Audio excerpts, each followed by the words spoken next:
तो आज हम फोर्ट टोकन पर एक बहुत ही दिलचस्प प्रेजेंटेशन की पड़ताल करने वाले हैं।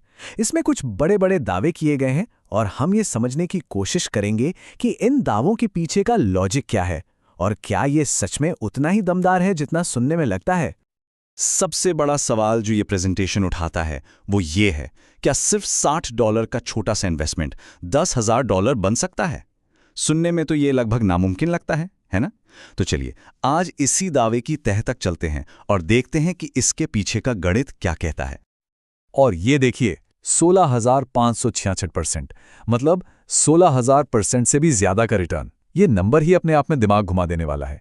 ये कोई छोटा मोटा आंकड़ा नहीं है, यही इस पूरे सिस्टम का सबसे बड़ा आकर्षण है। तो सवाल यह है कि ये नंबर आया कहां से? चलिए इसी की पड़ताल करते हैं। तो ये सब होगा कैसे? आखिर इसका मैकेनिज्म क्या है? देखिए, इस प्रेजेंटेशन के मुताबिक इसका सारा राज एक चीज में छिपा है, जिसे ये कहते हैं द स्कार्सिटी फॉर्मूला, यानी कमी का फॉर्मूला। ये एक ऐसा कॉन्सेप्ट है जिसे खास तौर पर इस टोकन को कह सकते हैं कि जानबूझकर दुर्लभ बनाने के लिए डिजाइन किया गया है। इसको ऐसे समझिए, कुल मिलाकर 5 लाख फोर्ट टोकन बनाए गए हैं, लेकिन लॉन्च के समय मार्केट में सिर्फ और सिर्फ 50,000 ही लाए जाएंगे, यानी कि टोटल सप्लाई का बस 10%। ये एक ऐसी स्ट्रैटेजी है जो पहले दिन से ही इसकी कमी को पक्का कर देती है। ये चार्ट इस पूरी कहानी को और भी साफ कर देता है। देखिए, ये जो बड़ा हिस्सा है 90% सप्लाई, वो तो लॉक्ड है, उसे कोई छू नहीं सकता।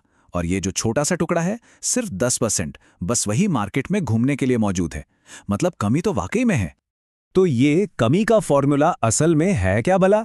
देखिए, प्रेजेंटेशन के हिसाब से ये एक ऐसा मॉडल है जहां टोकन की सप्लाई फिक्स्ड है, मतलब कम है। तो होता क्या है कि जब भी कोई नया पैसा सिस्टम में आता है तो टोकन का दाम किसी अंदाजे या स्पेकुलेशन से नहीं बल्कि सीधे सीधे गणित के हिसाब से ऊपर जाता है। अच्छा, अब इस टेबल को देखिए, ये गणित कैसे काम करता है यहाँ साफ दिखता है। यहाँ दावा यह है कि मार्केट कैप और कीमत का सीधा कनेक्शन है। जब मार्केट में सिर्फ $30,000 लगे हैं तो एक टोकन की कीमत है 60 सेंट, लेकिन जैसे जैसे पैसा बढ़ता है और मार्केट कैप $50 मिलियन तक पहुंच जाता है तो उन्हीं 50,000 टोकन में से हर एक की कीमत बढ़कर $1,000 हो जाती है। सप्लाई उतनी ही है, बस डिमांड बढ़ रही है।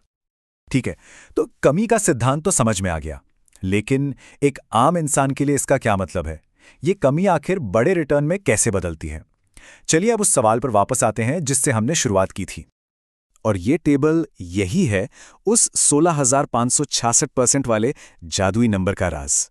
यहां ध्यान से देखिए, चाहे कोई $60 इन्वेस्ट करे या $3,000, अगर टोकन का प्राइस $100 तक पहुंच गया तो रिटर्न ऑन इन्वेस्टमेंट यानी ROI सबके लिए बराबर है, 16,566%।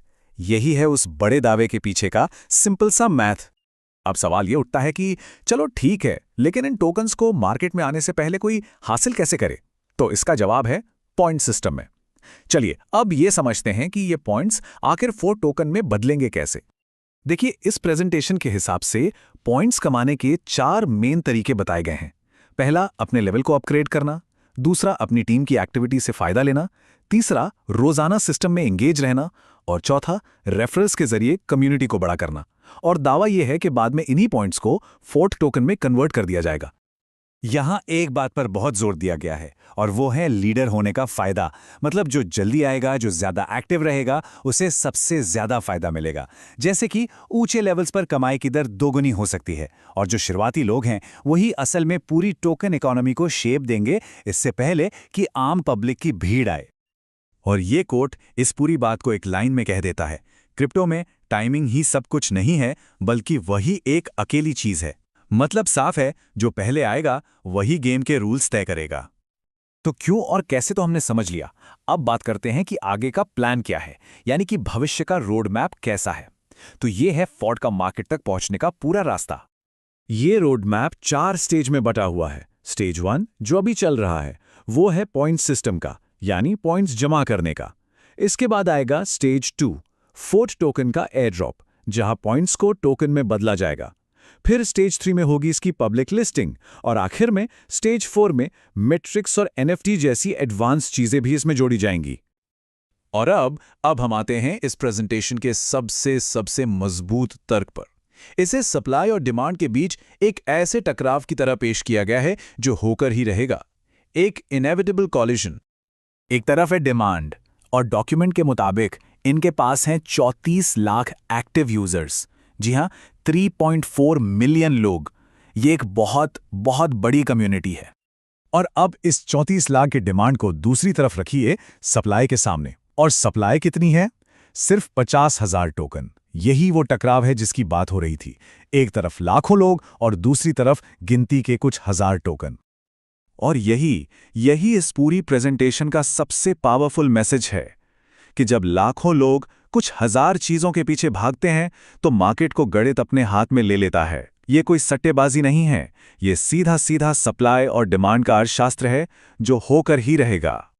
तो आखिर में ये एक बड़ा सवाल हमारे सामने खड़ा हो जाता है कि जब एक बहुत बड़ी कम्युनिटी एक बहुत ही लिमिटेड सप्लाई से टकराती है तो क्या जबरदस्त ग्रोथ होना एक मैथमेटिकल सर्टेनिटी है? मतलब क्या ये गणित के हिसाब से तय है? ये वो सवाल है जिसका जवाब ही इस पूरे प्रोजेक्ट का भविष्य तय करेगा।